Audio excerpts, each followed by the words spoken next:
There it is. We're live. Shh. Oh, sorry.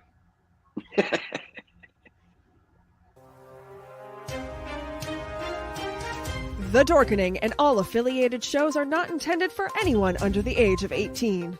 The following may contain discussions or scenes that have adult situations, graphic violence, nudity, strong sexual content, and graphic language. This show is intended for mature audiences only. Viewer discretion is advised.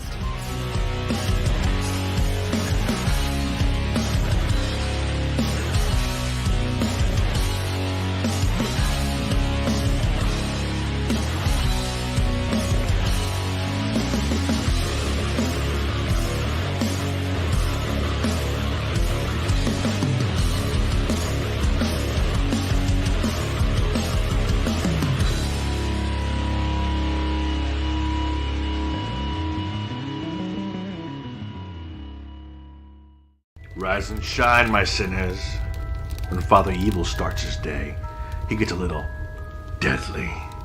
Deadly Grounds coffee has the richest, smoothest flavor you'll find anywhere. It's sinfully delicious. Once you go deadly, you never go back. Order yours at getdeadly.com. Coffee's so good, it's scary.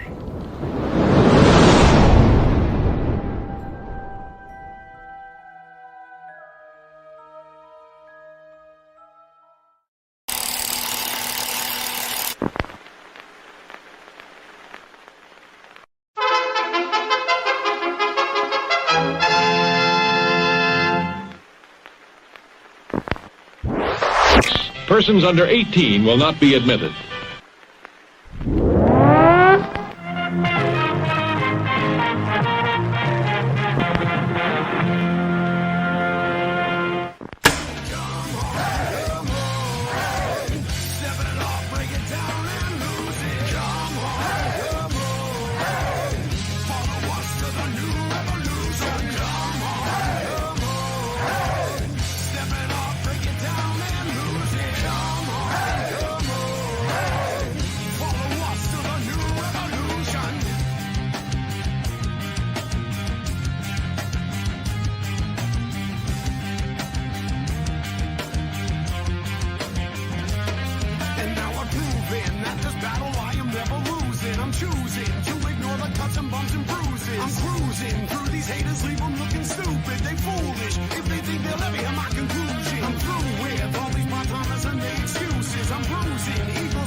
What the fuck are we gonna do now?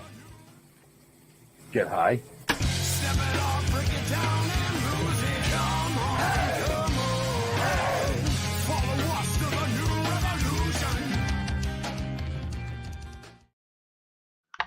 Hey, everybody.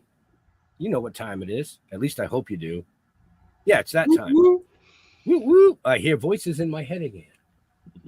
So, no, everybody's back from vacation. Can you even imagine? Wow. I'm just going to say, you take the good, you take the bad, you take them both, and there you have. Facts. Facts of life. It's me. It's me, Jeremy. I'm back from Terrificon and everything, and all my panels, which went wonderfully well, and some would even say it went terrific. But that sounds like a con to me. Yeah. Oh, whoa, you heard that other voice, didn't you? He's back. I'm back. Yes, I was on vacay. I needed a vacay. I hide in the woods with the squirrels, gather my nuts. Takes about a week, usually. Anyway, I'm psyched for tonight's show. Oh yeah, super psyched. I'm a little older, so I do remember. Well, I remember some things. Some things I don't. What day is it? Thursday. Thursday. Oh yeah, our show was yesterday. No, I'm just kidding. Let's just bring her in. Ben preempted it. The facts of life. So let's just bring in Geri Jewell. Hey. Hi, Geri. Hey. Round of applause. Yay! Right? Woo! I mean, not just the facts of life, but Geri, you literally she's done so much. paved the way for so many things in the industries. I mean, it's mind-blowing.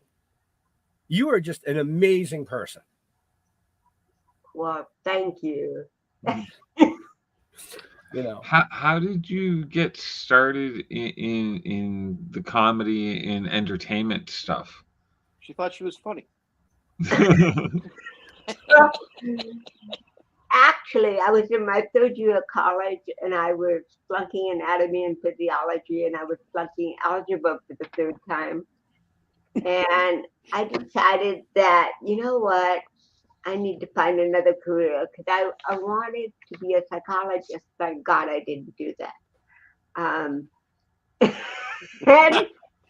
And in my third year of college, I dropped out of school, moved to Hollywood, and started doing stand-up comedy at the Comedy Store in 1978. Oh, no kidding. That was the year I was born. That got me into that. Alex Valdez was a student I went to school with, and he was blind. And I was very frustrated because I was flunking all those courses. And he said, well, what do you want to do with your life?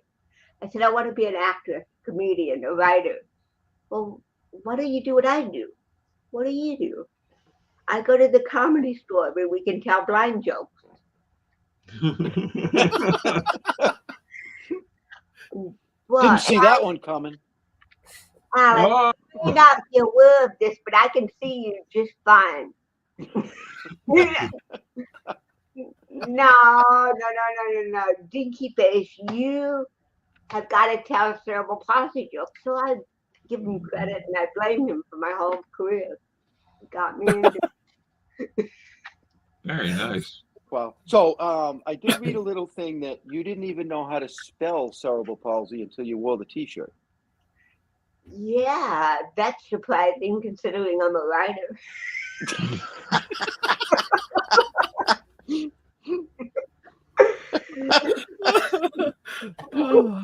I did not learn how to spell cerebral palsy until I had this t-shirt that I wore, that I started wearing when I started doing stand-up, and it said, I don't have cerebral palsy, I'm drunk.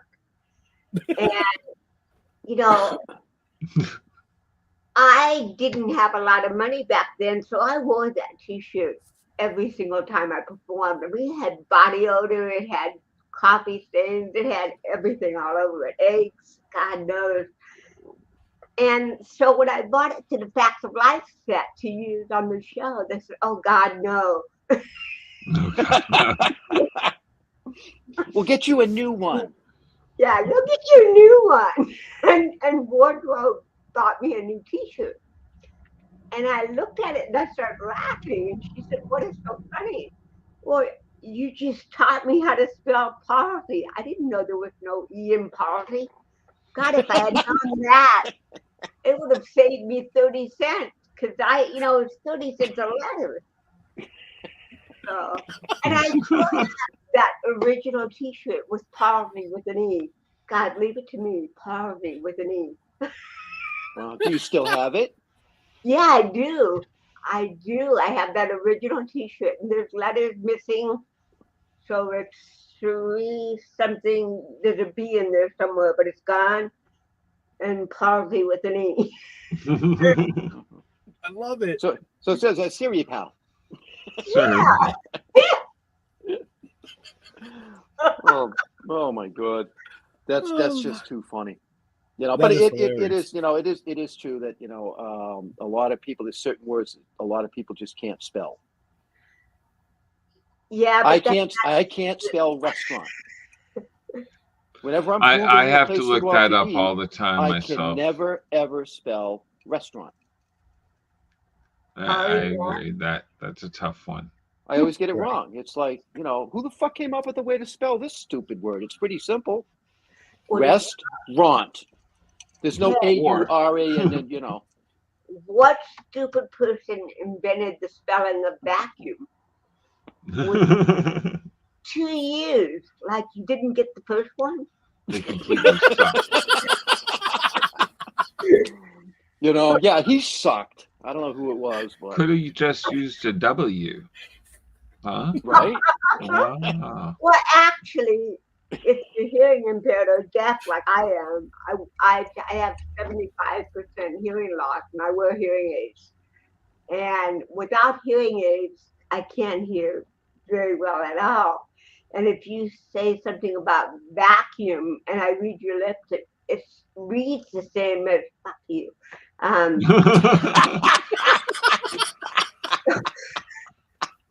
Well, now that's a topic of conversation right there.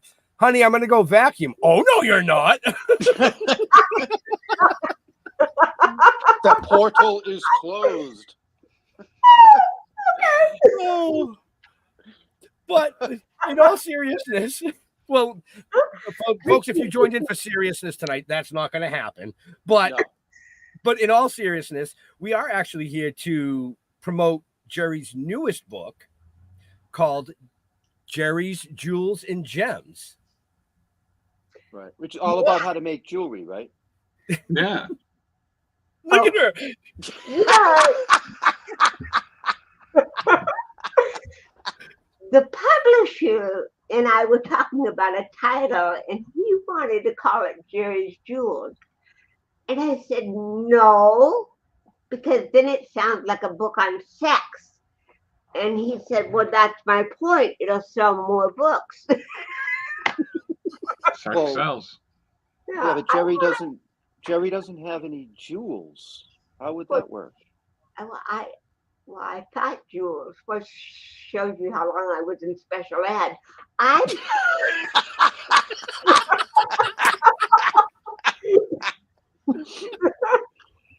Oh, my son already. Okay. I think I already need to go back to Maine and play with the squirrels. Right. But the book is actually about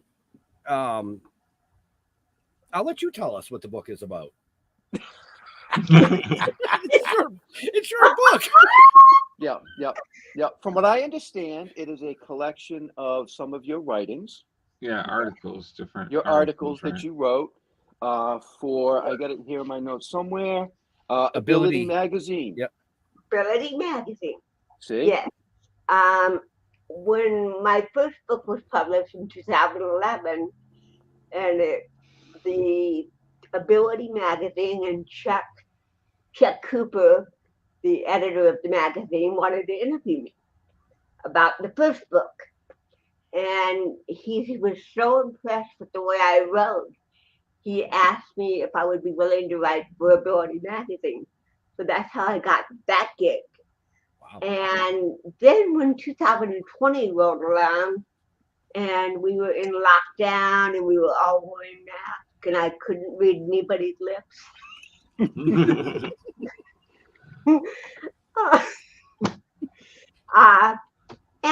And truthfully, I was depressed and trying to deal with the loss of my little sister who died of cancer in 2017. And everybody was so frustrated, and we were such a divided nation, and there was so much pain in the world. And I thought, what can I do positive to make a difference without having to go out there and do stand-up? So I thought about those articles, and I called Chet and I asked him if I could do a coffee table book with all my articles. He said, sure, just give Ability Magazine credit. And of course I'm going to give them credit. It's a great magazine. In fact, you can still get it online. It's an online magazine. Anyway, when I read all the articles that I wrote, I realized that, oh my God, these articles still apply today, even more so today than they did when I wrote them. Hmm. And I thought, and they cheered me up. They made me laugh. My own writing did. That's rare. And I thought, this has got to be published. And my friend, Dr. Randall Bell, who owns the publishing company, offered to publish my book. And then I thought, well, I need to get a forward. So I called Norman Lear. And I said, Norman, I have a new book. Can you read it? And he said, sure, come on over to the house. So I went over with my book. And I said, Norman, I know you're really busy and you have a lot on your plate, but can you write a foreword for my new book? It's a coffee table book, Norman. And he said, well, what if they don't have a coffee table? Then what? I said, well, they can find someone to put it. And he laughed. Now, this is Norman Lear at 101, you guys. 101. Yeah. And he delivered the forward 2 weeks later. I mean, that was his last gift to me. Wow. Right. Wow. Yeah, it was pretty incredible. Wow. If I live to 101, I mean, I'm already kind of spitting dust.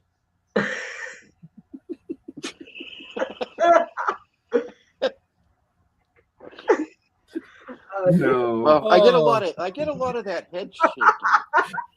We can't take you anywhere. No, you can't. That's why I usually go by myself. Right. Well, now you're in the bedroom. and you don't mind dust. Well, she'll let you use the vacuum. There you go. Oh my God. It all comes around again. Okay. Oh, you've never been on a show like this, have you? I just real quick, I do want to say we have a ton of people watching. So if you're typing comments and we're not seeing them, flip over to one of the main pages, YouTube, Facebook, Twitter. There's like 7 or 8 main pages that we can actually see your comments or questions. Oh. Yeah. So go ahead. Real quick. If you're interested in Geri's new book or even the prior book, which is I'm Walking As Straight As I Can, we'll get into that in a minute. Check the show notes up above or down below, depending on where you're watching or listening to us. All her information and the links to all the books are in there. Okay, go ahead, Jeff. You can ask your questions. Well, I'm going to get serious here for a minute. I figured. Just for a minute. All right. You did a speech at the White House a number of years ago. I did. Yes, you did. Look at it. She's like, uh-oh. Okay. And from what I understand, now correct me if I'm wrong, from what I understand, it started with love and fear cannot exist at the same time. How did you get that? Okay. Wow, I'm impressed. All right. Now, I'm honestly going to disagree with you on that statement, but I want you to back up what you said to me. Okay. I'm putting you on the spot. Because if you are, if you're afraid of someone, you aren't loving them, you're fearing them. If you're afraid of something, you're not loving it, you're fearing it, you're holding it away from you. And actually, I learned that from Dr. Geri Jewell years ago at a conference that he did on laughter and healing. So, and I tend to agree with that. Now, Okay. you disagree with it. Why? I say, I knew you were going to ask me why, because I mean, I married my high school sweetheart. All right, we've been together forever, basically. Petrified of her. Well, no, for a long time, I was afraid of love. So I think they can exist kind of at the same time. I think they battle each other, but I think they can exist at the same time. To me, I look at it as it's a fear of a new emotion that you've never felt before, and I think you can fear that. Okay. That's just my take on it. I wasn't trying to call you out on it or anything. I was just Oh, kind of playing with you a little bit. No, I understand your perception of it. I get it. You know, but I love the quote. I absolutely love the quote because it opens doors to a lot of meaningful conversation, I think. Well, it opened the White House doors. See? Yep. I was waiting for that. Yep. You know, I mean, there was a little bit more after the fact, but Did they feed after you? that opening statement, did they feed you? Did they feed you? Oh, I want to know, like, how was the dinner and stuff? Come on. The dinner at the White House, they didn't. Yeah, serve. did they give you dinner?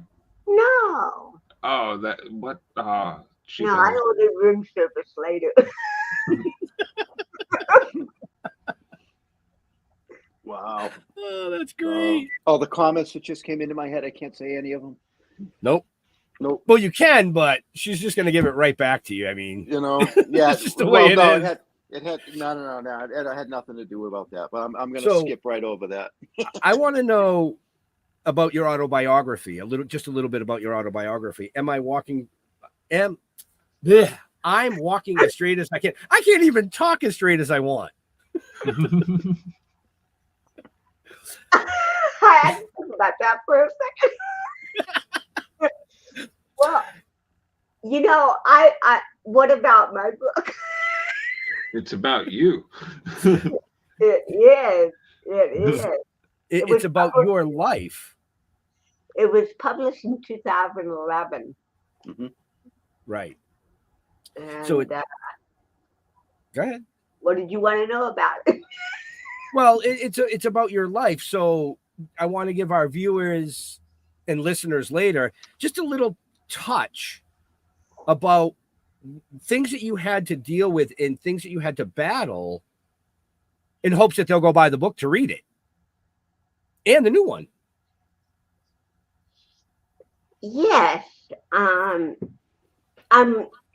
actually writing another book. Actually, I'm writing two books at the same time. I'm writing a third one and a fourth one. But that book, it was interesting. What you don't know about Walking as Straight as I Can, but it's going to be in the new book, is that when I got that book deal, you know, I think it was 2010.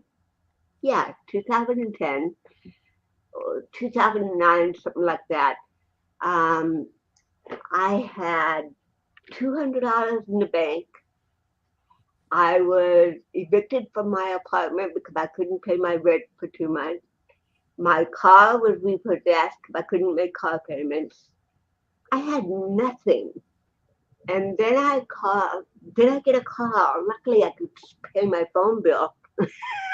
And I got a call saying that they wanted to publish my book, ECW Press. And I was like, oh my God, wow. But there was no huge advances like in the 80s. It was the 90s. So it was a whole different world. And my sister, Gloria, saved my ass. She bought me a used car. She moved me into her home. She was living with her fiance in another home while her home was being renovated. So there were workers working on the house every day. It was totally empty except for one bedroom where she bought a twin bed and a desk for my computer to write my book. Oh, and my one cat, she had to come with me, and that was Norma Jean. So Norma Jean and I, we were in this empty house writing my book, and Gloria gave me a safe haven not to worry about how I'm going to pay my rent, how am I going to pay my electric bill, how am I going to survive. I could totally concentrate on writing the book for a whole year, and I wrote for about, I would say, a good 6 to 7 hours a day until it was completed. And I don't know that I could have done that without my sister. And that's why I dedicated the book to her, because she gave me such a gift allowing me to do it. And, you know, it seemed to me that in my career, every time I have success, well, this is true of a lot of people in show business, this is the energy of the industry, is that when something ends, like Deadwood ended, I may not work again for another 5, 6, 7 years. I may never work again. Right. And so I didn't think I'd ever work again after Deadwood. So I thought, you know, it's time to write my book. And it was time, and I'm glad that I did it. Right. And like now I'm writing another book, a sequel to that one, which is what occurred 11 years after that book came out. A lot of life has happened. What's the title of that one? I Can Crawl Straight? It's I don't know. I haven't decided yet. I mean, I can still walk. I'm still walking, kind of, sort of. So you said, you know, this was 2011 that you wrote your book. Yes. And you were worrying about how you could pay your bills and things like that, which brings me to a question. You were on one of the biggest sitcom shows, The Facts of Life. Yes. You were on, you know, Sesame Street, 21 Jump Street, Young and the Restless. There was no residuals from those companies, or it was just not enough to survive? Just a little bit. I mean, I wasn't a series regular ever, so it was just sporadic, you know, and it's hard to survive sporadically. Right. Okay. Well, plus you got fucked over from what I read, because you had a manager that kind of screwed you, right? Oh yeah, in the early days in the 80s. Yeah, all my money was stolen. Well, that's what I mean. So that kind of sets you back big time. Yeah. You know, just a little just bit. A little bit. When you did your work on Sesame Street, what kind of a scene? Who'd you do? What puppets were you working with? Well, actually, I think I might have a picture here. Oh, dude. Oh, there she is with Big Bird. That's not look at that. Big Bird. That's awesome. Yeah, I got those pictures from Carol Spinney. Carol Spinney. Yeah. The producers called me and they said, well, we would love to have you on Sesame Street, and we love the idea of having someone with a disability on Sesame Street. This is great. But what can you do that kids will like? I mean, I don't want to do stand-up comedy for 4-year-olds. Can you do anything that kids could relate to? And I said, well, I love Miss Pac-Man, Space Invaders, and I can roller skate. And you know, the minute the roller skate line left my lips, I thought, wow, not only do I have cerebral palsy, I have mental health issues.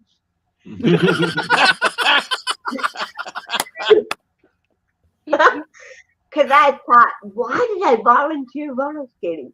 I mean, I knew how to skate as a kid. I just never knew how to stop. But I should have said I ride a skateboard because I was a dynamite skateboard rider. I mean, I was really? great on the skateboard. But did I offer that? No. And I flew to New York and we did a dress rehearsal and wardrobe forgot my skates. So during the whole rehearsal, again and again with Big Bird, and Carol Spinney with the puppeteer inside Big Bird. Yeah. Mhm. And he was very, very excited that I said roller skates. I think he was more excited than I was. Because he knew how to roller skate as Big Bird. Oh my God, this is going to be so awesome. We can have Big Bird skate with Geri Jewell. Oh, this is great. Well, during the dress rehearsal, I had to walk to all my marks to say my lines because I had no skates. And it was a piece of cake. No, I can do this. Easy. The next day, they bring the skates and put them on me for the first time in front of a live audience of families in the foyer. And I was kind of showing off. They said, okay, you remember your marks from last night. Go. You got your cue. Go. And I went so fast on that stage. It looked like a shorter stage than it was the night before. And then I realized I didn't know how to stop. Either I'm going to hit the camera and that could be pricey, or I'm going to go over the railing and hit the mothers and fathers and the 4-year-old. That could be messy. I thought the safest thing I could hit that wouldn't be traumatic would be Big Bird. Because he was big, he was soft, he had feathers.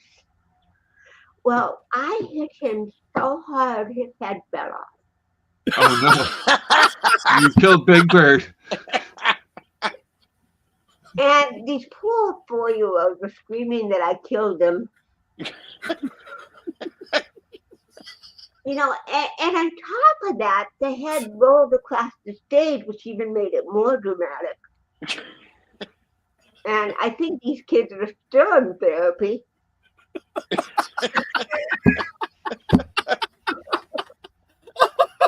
Oh my God, I'm gonna die. Oh, my sides hurt. And that was the last time Geri was invited back to Sesame Street. Well, I have to be honest with you. I became very good friends with Carol Spinney after that. Oh, cool. And he told me years later that I was the only celebrity guest that ever decapitated him.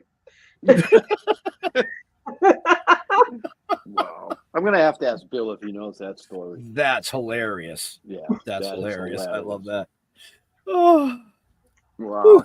Now there was another book written. It was a biography that let's see, Stuart Weiner. Wiener? Yep. Weiner. He's got a whiny wiener. How's that? Yeah, without your authorization, right? Yes. And I was only 25 at the time. Nobody should write an autobiography at 25. They haven't lived yet. Right. You know, but this was a contract that my ex-manager got me into, who was going to prison at the time. Oh, okay. So I couldn't get out of it. There was no getting out of it. And I was so young, and I was so emotionally young. I was 25, but I was probably emotionally 15. And I was upset because the publisher wouldn't let me write my own book. So they hired Stuart to do the writing.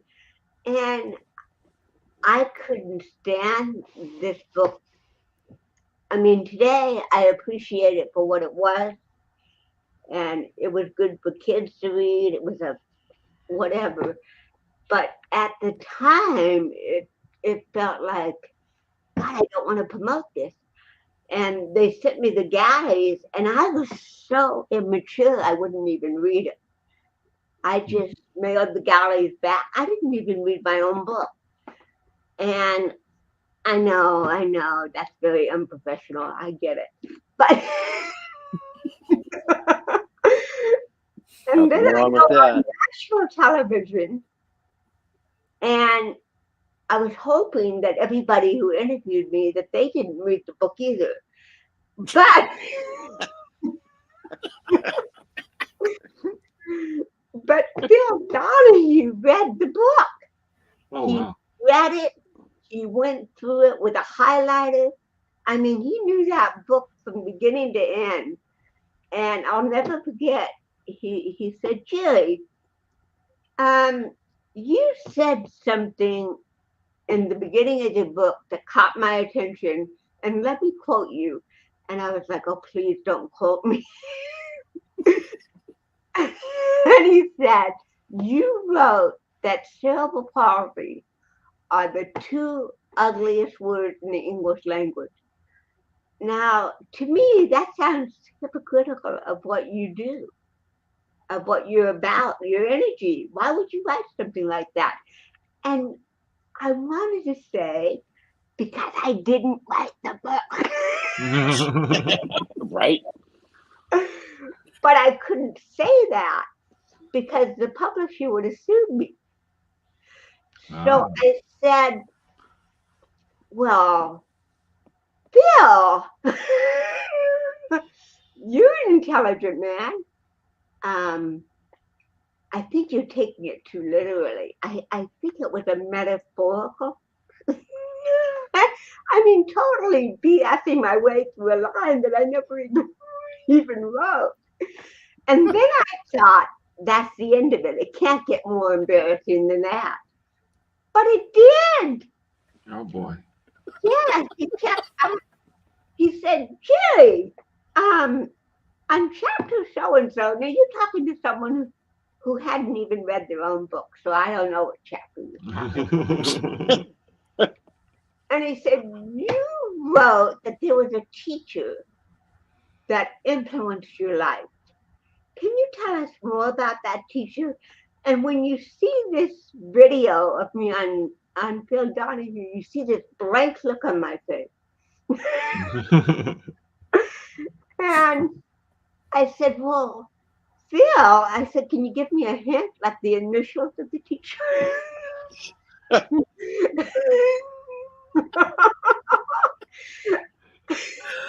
Oh my. And at that point, he took the microphone and he hit himself in the forehead with it about 3 times. And it said, I could swear her name is on this book. Oh, jeez.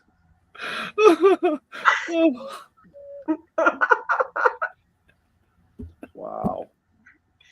I know. So Leave it to me, my life. So you you can, true or not true. I mean, some things that you read on the internet and some of the research that I do and stuff, some of it's not actually accurate. Okay. But I did read that you went through a tough time with an addiction. Is that correct? Yes, I did. Okay. Do you want to talk about that a little bit? It was probably restaurant. Because no, I'm serious. It was restaurant. It wasn't probably restaurant. It was restaurant. I got restaurant to help me sleep, and sleeping has always been an issue. And if most people with cerebral palsy have problems sleeping, because if you think about it, all this unnecessary movement. And I know it seems like an orgasm, but it isn't. Oh, yeah, that came out of left field. Oh, God. yes. But you get all this, the brain is constantly sending messages, and you can't quiet the mind because the physical brain is doing this all the time.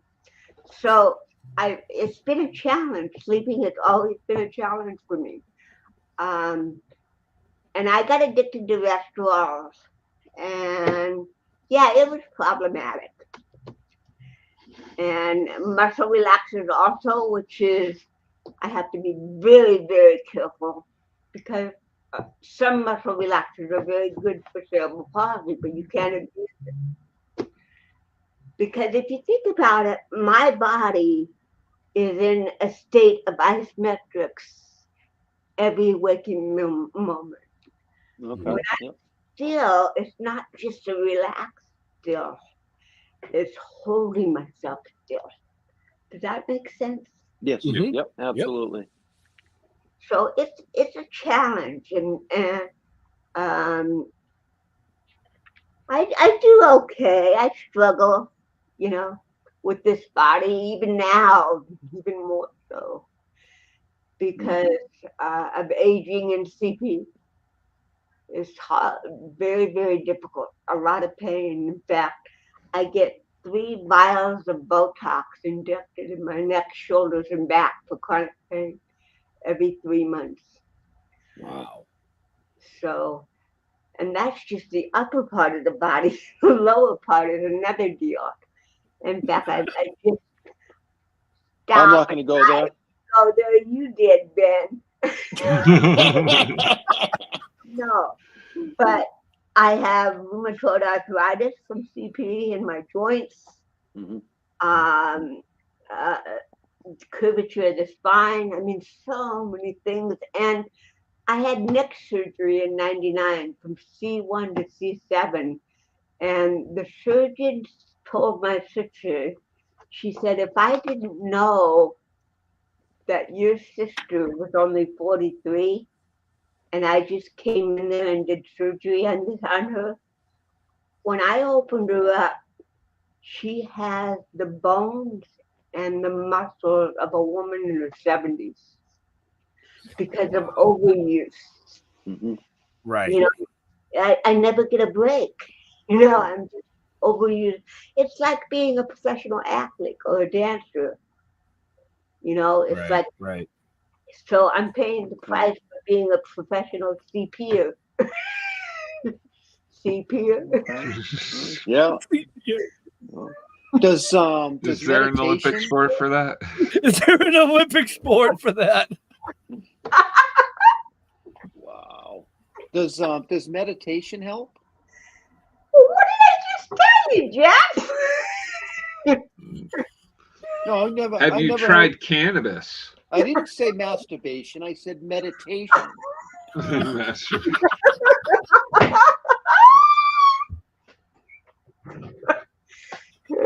Well, that's 600 milligrams of ibuprofen. I do that. Wow. I think you made her blush. Yeah, I think I did.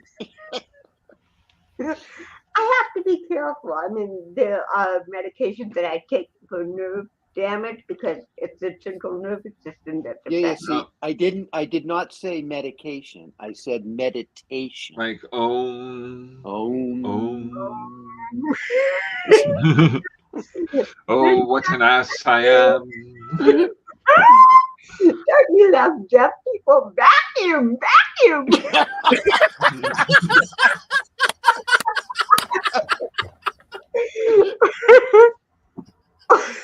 Oh my god. Oh man. For you folks that are just joining us now, you have to go back to the beginning of the show after it's over and rewatch the vacuum episode. Oh, Wow. Yes, Okay. meditation helps. But again, you have to quiet the mind to meditate. Yes. It's But that's the hard part. Okay, that's the hard part. Yeah. That's why you bring in the cannabis. Yeah. No? No. Yeah. Johnny's like, yeah, no. oh my. You know? You know what? Who would have to meditate? Oh God, I'm gonna get in so much trouble for this. Don't worry, we won't tell anybody. No. The marijuana bath bomb. The bath bombs Yep. that you put in the water. Yep. Oh my God, it does quiet my body and allows it to relax so I can meditate. Yep. Yes. So And you wouldn't get in trouble for that because it's actually as a medication. It helps. It helps. So it's not like you're not running down the street eating it. Bath bomb? I started my career with a Cheech and Chong film, Really? I did not know that. I did. I was in the Cheech and Chong film Nice Dreams. Oh, hell yeah. Really? I didn't see that in your credits. Filmed in 1979 before I got fax. And this is an interesting story. The insurance company that covers the film, they wouldn't hire me. They wouldn't let Cheech and Chong hire me unless they had additional insurance on me. And I had to sign an agreement that I was not to walk anywhere on set. In other words, when I got to the studio, wherever we were filming, they had to transport me by electric cart or car or whatever, because they were so afraid of me tripping over wires and hurting myself. I mean, it's a Cheech and Chong film, and they're scared of me. Didn't they know they should have gave you roller skates? Huh? They should have just gave you roller skates. Yeah, you would have been fine. Yeah, Just roll your way. So what happened was, I know, really. So what happened was, I had a 4 a.m. call, and I was driving from Hermosa Beach to Hollywood at that time. And I was performing the night before. I was exhausted. And I get to the parking lot at exactly 4:28. You're not allowed to be a minute late on film. You know that. You have to be on time. So I'm running up the hill for the parking lot, and everybody panics. Oh my God, she's running. Oh, Geri, stop. No, I'm going to be late. Stop. We'll get in trouble for this. Can we get an electric car for Jewel? She's in the parking lot. No answer. Will you just let me go up the hill? Nope. We have orders. So then this truck comes around the corner. Hey, man, come here, man. Can you give Jewel a ride up to the set, man? Because she can't walk up there, man. No problem. Just put her on the back of the truck and hold on. Well, he hit the gas so fast that I had involuntary movement. And I let go and fell off the truck.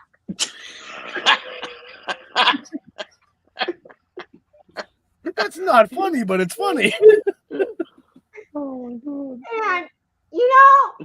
that really was a horrible thing to happen to me, because they had to send me to urgent care. They put a cast on my arm. I come back at lunch hour. I mean, this happened at 4 o'clock. That's how long I was in urgent care. I come back at lunch hour, and Tommy Chong sat across from me, and he looked very troubled. And I said, hey, Tommy, can you please cut my meat for me?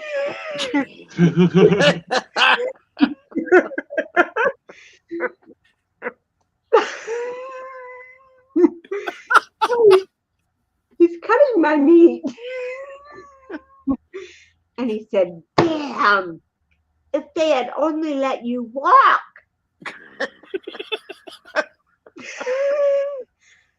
The problem was they couldn't match the 3 weeks of footage with a cast on my arm.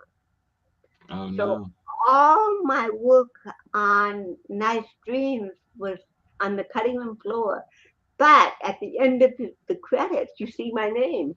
I got my SAG card, I got paid, but I'm nowhere in the movie. Ah. Which is sad because it was kind of funny because I played the role of a mental patient. Was that an easy role? Oh, Just asking for a friend. yeah, it was very easy. I was a mental patient who believed that I was a waitress. And I would go around the mental hospital taking everybody's orders with my pen and paper and my little apron. And they put me in a padded cell. No, they didn't put me in the padded cell. That was real life. Help. But you know, that wouldn't have been a bad idea.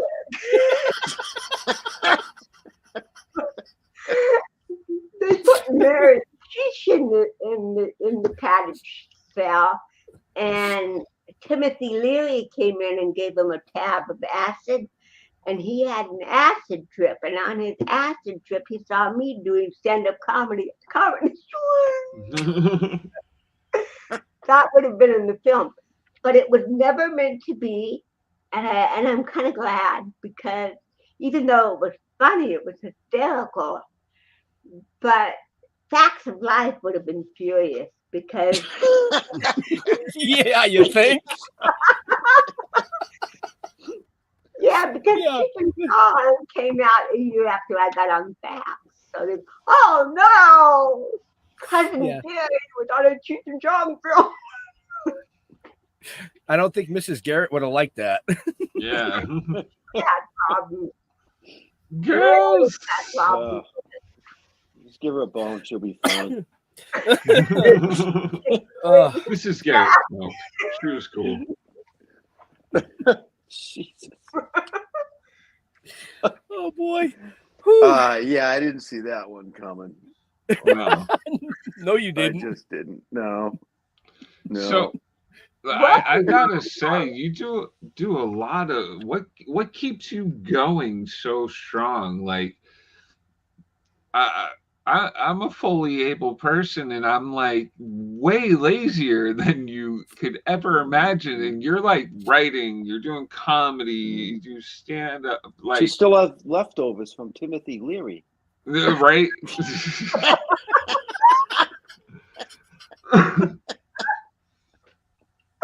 You're an inspiration to people, Jerry. Absolutely. Like you've got all this energy. Where's it come from?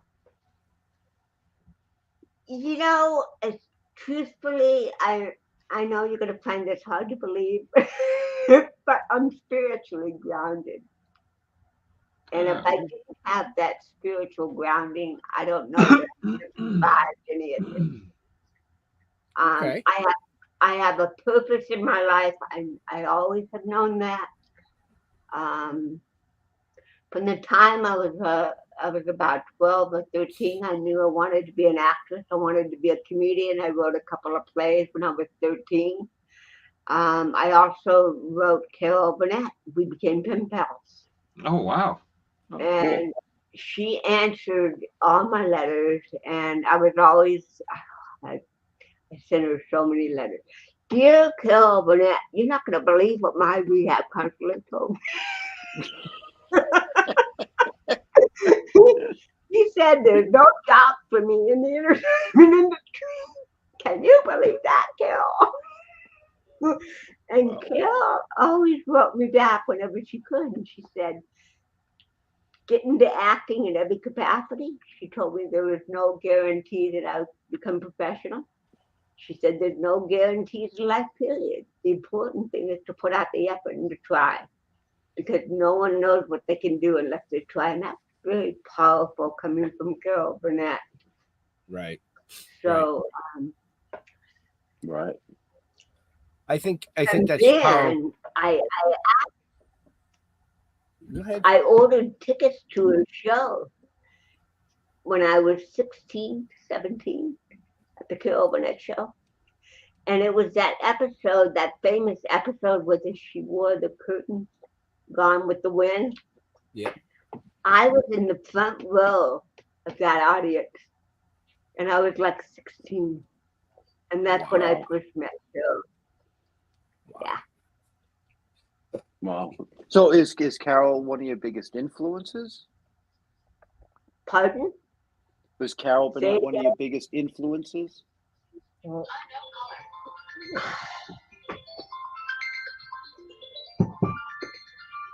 I'm wanted. Oh, come on. I don't know why DirecTV. It's an African prince. You got to stop kissing frogs.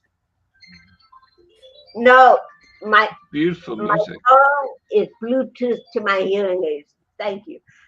For some reason, DirecTV keeps calling me. I don't get it. But Block.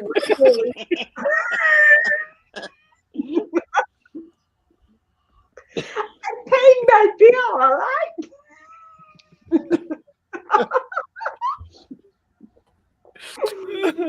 Wow. So should should I just assume that like at the end of the show you're going to bed? No. Why would I go to bed? Well, you're already in your I bedroom. knew. You're already in your bedroom. I know, but it's because I have a desktop computer. I just bought a new laptop, but I haven't figured out how to set it up yet. But I'm working on it. I'm not computer savvy. I don't know if you've noticed that. Well, I can tell you step one is they open. Yeah.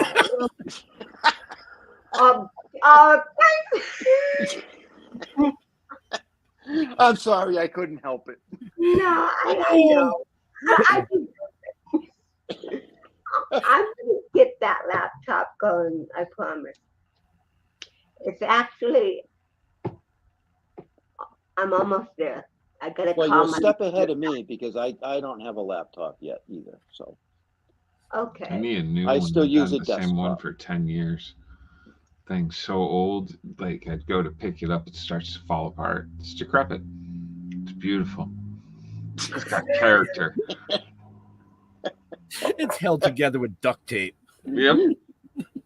Oh, jeez. This But- is mine. But in all seriousness, Go ahead. we only have about 5 more minutes with this amazing guest because we can't keep her all day. I mean, we'd love to. I mean, I could sit here all night just talking. But we do need to get some sleep. well, I don't know about that. I think you got a I do. vacuum. Oh.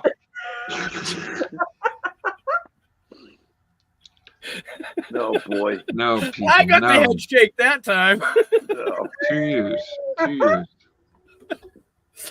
So go ahead, Jerry. You were going to say something. I'm sorry. I didn't mean to cut you off. What was I gonna say? Damn it. I said Jerry, not Jeremy. Oh. Never mind. I guess I'm not talking. You jarhead. Where are you, Jeremy? I'm in my attic. Oh, wow. Yeah, these are all comic books up on the. Yeah. His wife allows him down for dinner once a day. Yes. She's Wow. like, "Come, Jeremy, it's time." Well, I think that you will love the new book that I wrote. It's got a lot of humor in it, and it's got some serious stories, but it's also got some real funny stories. I think one of the funniest stories in there is a chapter called "The Jury Is Out." It's about my one time serving on a jury, and they've never asked me again, and I don't blame them. I've always wanted to be on a jury. That would be cool. So when is the new book out or is it coming Yes, out? they can get It is on out. Amazon. They can order it through Barnes and Noble. It's definitely out, and I encourage people to write reviews after they read it because that always helps. Absolutely. Yeah. Yeah, that So- book sounds like a lot of fun. I'm proud of the book. It's an accomplishment for me, especially when you consider that I wrote it, during lockdown and Yeah. during a lot of pain, and I wanted to make something positive and make a difference. But that's been the energy of my whole life. Have you done any book signings? Yes, I had a huge launch at the Barnes and Noble Grove in LA at the Grove, and I also went to Deadwood, South Dakota, Wow. and yeah, it was really nice. I got together with some of my Deadwood friends, Earl Brown and Keone Young, and I'm going back to Deadwood next month to do another book signing. Yeah, you keep Oh, saying nice. Deadwood. I'm trying not to take that personally. Hey. Don't.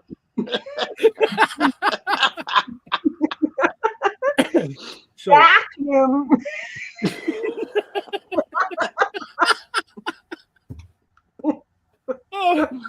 So I noticed on your website that people can order the autobiography autographed from you. Yes. Now, are you going to offer the new book, the Geri's Jewels and Gems book, on your website autographed as well? Yes, I'm trying to get that down. Just trying to Okay. figure out how that's gonna work. Yes. But it takes about 2 weeks to get the stamp made. Yeah, see, I was gonna just ask. I was like, do you use a stamp? Because I would just be like, damn, fuck this. I'm not signing all those books. I've never done that. Well, no, Yeah, tell them what I wrote, but hey. What is she writing? No. Now you've read these books, right? Yeah. Well, I tell you, the computer has been a godsend for CP because that's the one thing I'm going to say about it. My brain is so fast, very, very fast. And the frustrating thing is I can't write or type fast enough to keep up with it. I'm like on the first sentence and my brain has already typed 10 sentences. Yeah. So physically, everything is a little bit harder for me to do. Mhm. right. But the flip side of that, it gives me incredible satisfaction that I've accomplished something in spite of it. Very nice. Wow. Actually, the reason why I asked that is because when I buy books, I like to read certain books, but I always try to buy the autographed copies. Oh, okay. So I'll have to keep an eye on the website to see when the Geri's Jewels and Gems comes out autographed so that I could buy it that way. Well, I think the way we're going to do it, I have to ask my website guy. Are you going to tour? Huh? Are you going to tour for the book? A little bit. Yes. Not heavily like I did in the 80s with the book I didn't write. That book got so much more love. Are you planning to come to the East Coast? I would like to do Barnes and Noble in New York. I would love to do Okay. that. There's been talk about that. So All maybe right, so we'll have to follow that because I'll go to New York to meet you and get an autographed copy. I would do that. All Yeah. right. Oh, that would be so fun. I hope I get this. Yeah. That Yeah, would because be we're what, like 5 hours from the city? Yeah, 4 to 5 hours. Yeah, I 4 to drive 5. out there. Well, I say 5 hours because of New York traffic. Oh yeah. You know, and we can get to New York in 3 hours, but it takes 2 hours just to get down the street. Well, no, yeah. you- Once you you just- get to New York, it's a No, little you bit drive more to the city limits, and then we'll use our roller skates. There you go. It'll be faster. Oh, Well, thank you guys. I had so much fun tonight. Thank you. Oh, it's thank been you. a pleasure. You So- are a hoot and a love. Last question. Any last questions, Jeremy? You have last question? What? How do you relax? What do you do for hobbies? Like, what's do you watch TV?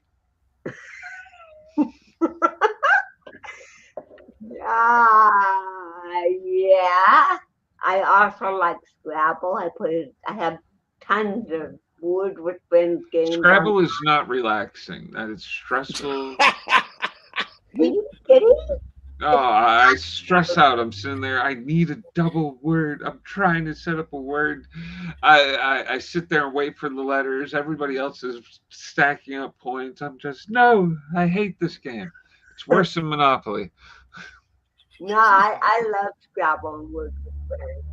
I was raised on Scrabble, and my parents always, if I put a word down, I had to know what it meant. So, is that a real word? Yeah. What does it mean? And they would hand me the dictionary, look it up, and define the word, and we'll let you play it. So, my parents pushed me. That's which good. is a good thing. Yep. Hmm. All right. Jeff, any last questions? Yeah, I already know the answer to one of them, so I'm not going to ask it, and that's cats, based on the conversation. Okay. What was your cat's name when you were writing the book, Living at Your Sister's? The one, Nora or something? Norma Jean. Norma Jean. Norma Jean. Okay, so I'm assuming you're a cat person, not a dog person. I am. Now I Okay. have a new cat named Kiki. Okay. Yeah. All right. See, so and that question got answered. And just for you folks, Kiki made an appearance about 10 minutes ago. She walked in, and then Geri laughed really hard, and the cat took off. Yes. Okay, and I'm going to change it up this week. My last question is, if you could go to any place in the world, where would you go? Oh, Lord. Any place in the world. Gosh, I've traveled. I don't know. I don't have an answer for that. Okay, what do you like in your pizza? No, there's not any word that I'm really. I've traveled my whole adult life. I'm playing from one city to another, performing. I don't like, because my body is so, in so much pain. Planes are difficult for me. So if I could just wiggle my nose like Samantha Stevens, I would like to go to Italy, truthfully. Okay. Fantastic. I've been there. I highly recommend it. Excellent. I would love to see it. So my last Very question good. is, as the quoted first person with a disability to have a regular primetime role, how do you feel that you opened, or how do you feel about opening the door for so many others that followed after you? Oh, there's the kitty. I know, Kiki. Kiki's like, feed me. These guys need to let you go. Kiki. Okay, what was your question before you were rudely interrupted by my cat? My question basically was, how do you feel about being such a role model for people with any type of disability in the entertainment industry, being quoted the first to have a regular primetime role? Well, I didn't do it alone. I mean, Norman Lear opened that door for me, and Bernie Field and Lauren Arbus. I mean, there were a lot of people that made that happen. Today, I'm very proud of it. When I was younger, it was a lot of pressure on me. Like, I have to be perfect. I can't make mistakes. Today I'm very proud of it, and I would have to add that everybody has disability. Right. There's just some show more than others. Some are more obvious. I have I to. agree with that. Yeah. Yep. I agree. I totally agree. I totally agree. I was always raised that it's everybody's created the same. Yeah. There's no such thing as, quote, disability. Some people just have harder times. You know what? Some It's- people's disabilities are more visual than others. Yes, and it's part of the human condition. I think spiritual disabilities are a lot more painful. Spiritual disabilities are greed, hate, abuse, all the things that we do that are negative and hurt others. Those are, I think, we're all challenged, but you know what?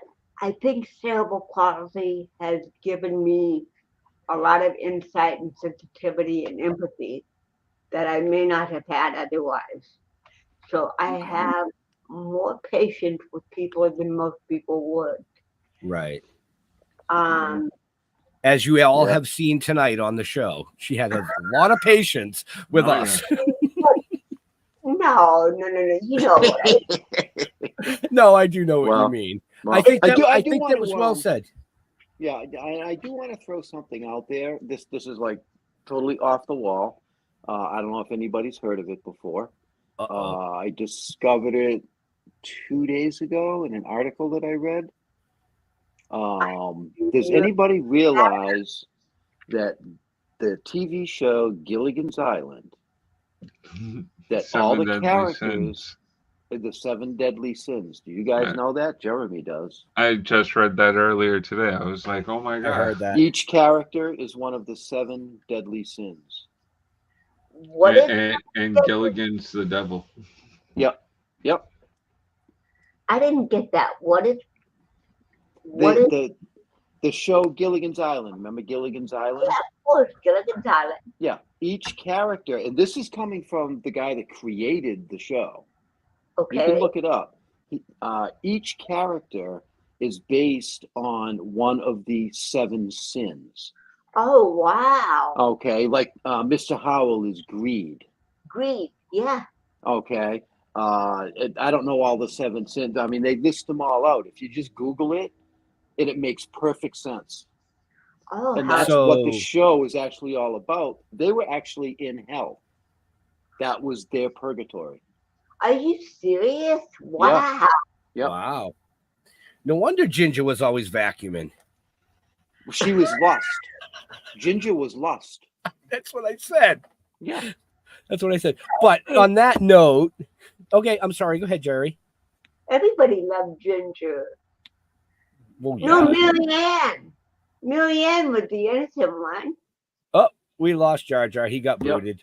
Yep. But Marianne was, I can't remember which sin she was. Desire. I think it was desire or something like that. Marianne didn't have desire. No, she was desired. Oh, she was desired. Oh. Yes. Yeah. It explains it all if you Google it and look it up. There's a whole write-up about it. Oh, Jeremy's back. He's really excited about Gilligan's Island, but he came back. Okay. My internet is He got vacuumed out for a minute. So I am going to wrap this up. Yes, wrap this up. I'm going to eat. So our amazing guest can get on with her life and feeding the kitty that keeps interrupting her. Geri, where do you like to interact with your fans on the social medias? Oh, God, computer savvy again. I occasionally communicate with my fans on Facebook. I'm trying to get into Instagram, but I haven't quite gotten there yet, but I will. All right, folks, you heard it. Facebook for Geri. Jar Jar. Facebook for me as well. And also check out Splash Pages every Tuesday night at 8 p.m.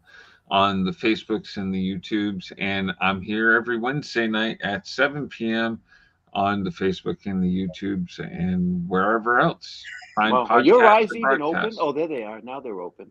It depends on how I look at the camera. If I look down or up, Okay. I can Yeah, do the little yeah. squinty Good thing one. too Good one. because it's like Good one. I'm okay. I can see. All right. Gary. Go to stilltoking.com or Toking with the Dead on Facebook.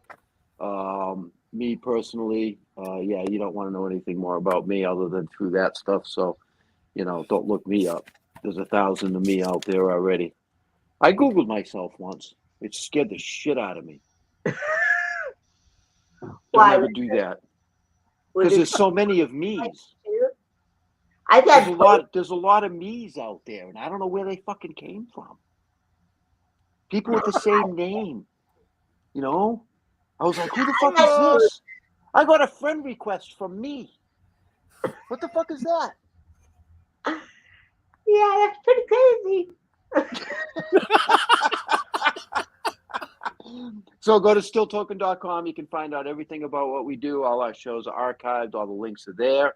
A lot of them are being moved over to the streaming platform Red Coral. You should check out Red Coral Universe.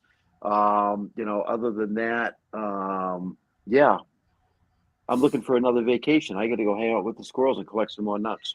Are you done? Can Sure. I close the show? Are you done? Yes. Sure. Yeah. I mean, I know we all love our amazing guest. I mean, she's one of the most it's iconic fantastic. people in the industries. We didn't even But really get into the facts of life. No. This has been one of the most fun shows I've had all season. Oh, Absolutely. wow. Absolutely. Awesome.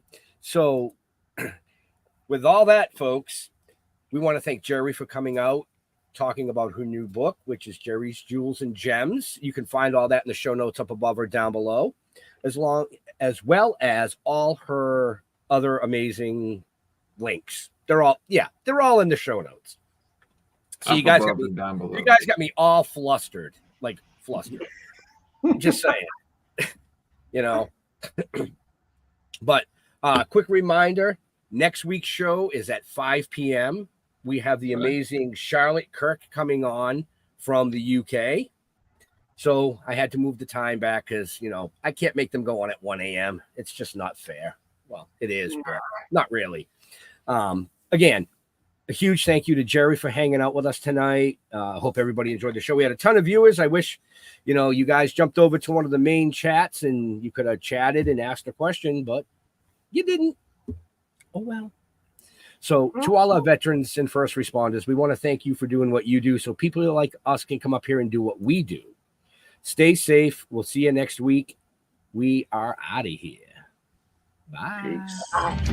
Peace.